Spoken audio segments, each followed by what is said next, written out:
कक्षा 9वीं विषय गणित प्रश्नावली 13.7 अध्याय 13 पृष्ठीय क्षेत्रफल और आयतन। भुजाओं 5 सेंटीमीटर 12 सेंटीमीटर और ये 13 सेंटीमीटर वाले एक समकोण त्रिभुज की भुजा 5 सेंटीमीटर के परितः घुमा जाए तो इस प्रकार बने ठोस का आयतन ज्ञात कीजिए। इसी प्रकार 12 सेंटीमीटर के परितः घुमाने पर भी आयतन ज्ञात कर, दोनों आयतनों का अनुपात भी ज्ञात करो। तो सबसे पहले देखेंगे हम इस शंकु को कितने 5 सेंटीमीटर के परितः घुमाने पर जो आयतन आएगा उससे निकालेंगे। हम लिख रहे हैं भुजाओं 5 सेंटीमीटर भुजाओं 5 सेंटीमीटर 12 सेंटीमीटर और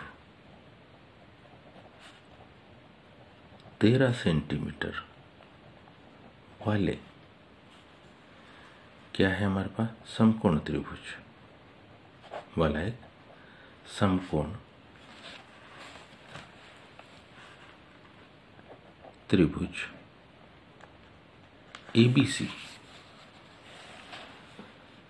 इसको 5 सेंटीमीटर की भुजा 5 सेंटीमीटर की भुजा की परितः यानी चारों ओर घुमाने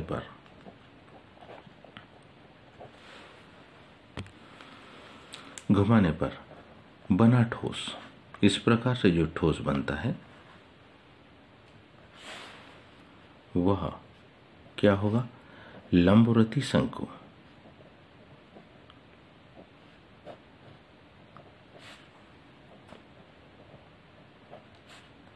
वह लंबवर्ती शंकु होगा जिसमें अगर अपन त्रिज्या देखें,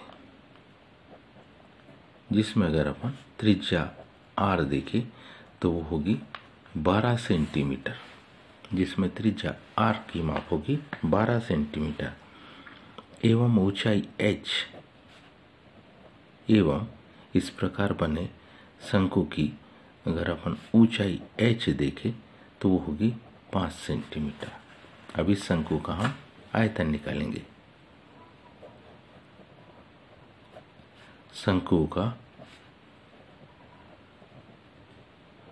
आयतन V बराबरी से 1/3 पाई r² h, यानी कि V बराबरी से 1/3 पाई का मतलब 22/7 गुणित r 12 की घात 2 और ऊंचाई 5, 3 एकम 3, 3 चौक 12।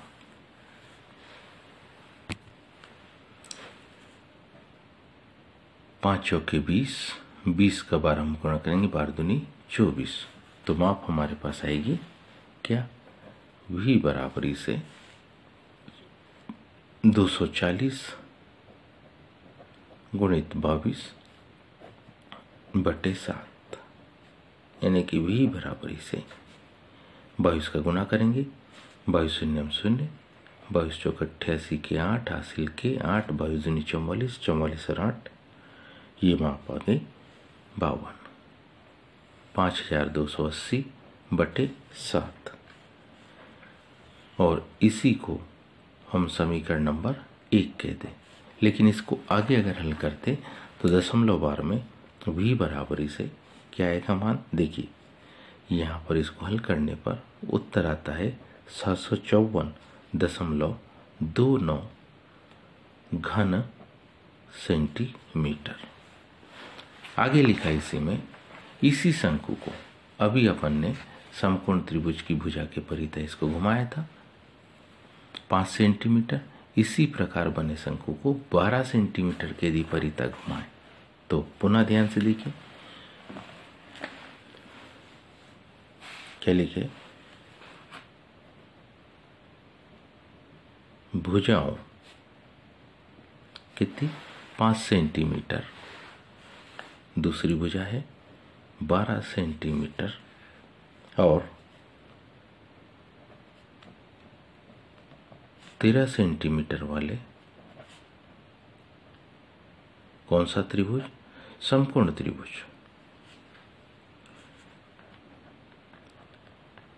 एबीसी को कितने, इस एबीसी समकोण त्रिभुज को 12 सेंटीमीटर भुजा के परिता, भुजा के परिता क्या करने पर? घुमाने पर।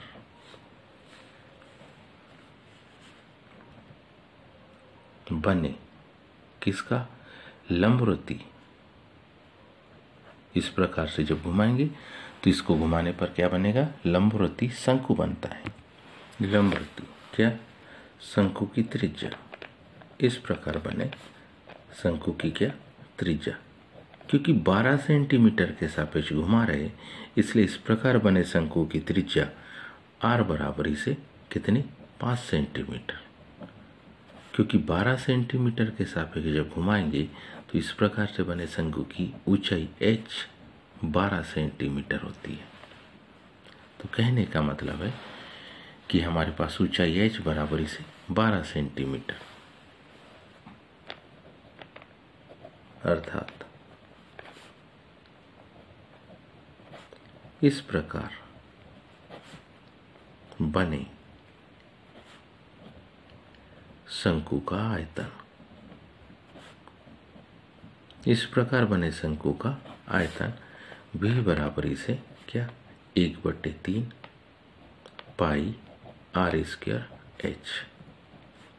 v बराबरी से 1/3 गुणित पाई मीन्स 22/7 गुणित r मीन्स r हमारे पास है 5�2 गुणित ऊंचाई 12, 3 चौके 12, 5 25, 25 चौके 100। तो इसकी जो माप होगी वो आ जाती है 2200/7 घन सेंटीमीटर। ये समीकरण नंबर अपन ने इसको कह दिया दूसरा।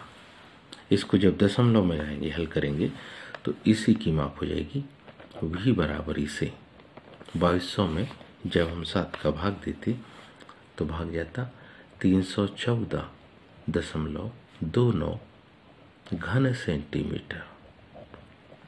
आइए दोनों प्रकार के बने शंकु का आयतन, अब इसको मान लो इस प्रकार से बने इस शंकु के आयतन को क्या मान लेते अपन? v2 मान लो। और पहले जो शंकु बना था, पहले जो ये शंकु था इसको अपन क्या मान ले रहे? v1 है। मान लो ये शंकु का आयतन क्या था? v1 है। तो अब हम इस प्रकार दोनों बने हुए शंकु का आयतनों का अनुपात ज्ञात करेंगे। अब हम लिखेंगे इस प्रकार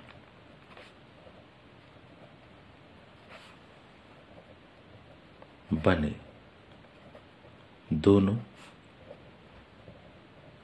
शंकु के काहे का? आयतनों का अनुपात, आयतनों का अनुपात। मतलब v1 अनुपात v2 बराबर। इस प्रकार बने दोनों शंकु का आयतन यानी v2 अनुपात v1। तो v2 हमारे पास कितना है? 2200/7 अनुपात v1 का मान था हमारे पास 5280/7। हम जानते 7 से 7 कट जाएगा तो अगले स्टेप में v2 अनुपात v1 बराबरी से ये क्या जाएगा? ये आ जाएगा हमारे पास में 2200/5280। 1 शून्य से 1 शून्य कट जाएगा और इस तरीके से जब हम इसको काटते हैं तो ये जो मान हमारे पास बचेगा ये मान बचता है 5 अनुपात, ये बचता है 5/12। तो हम लिख सकते हैं अतः शंकु का अभिष्ट आयतन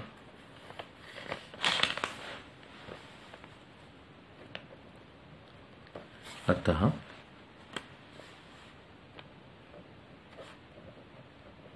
इस प्रकार बने शंकु के आयतनों का अनुपात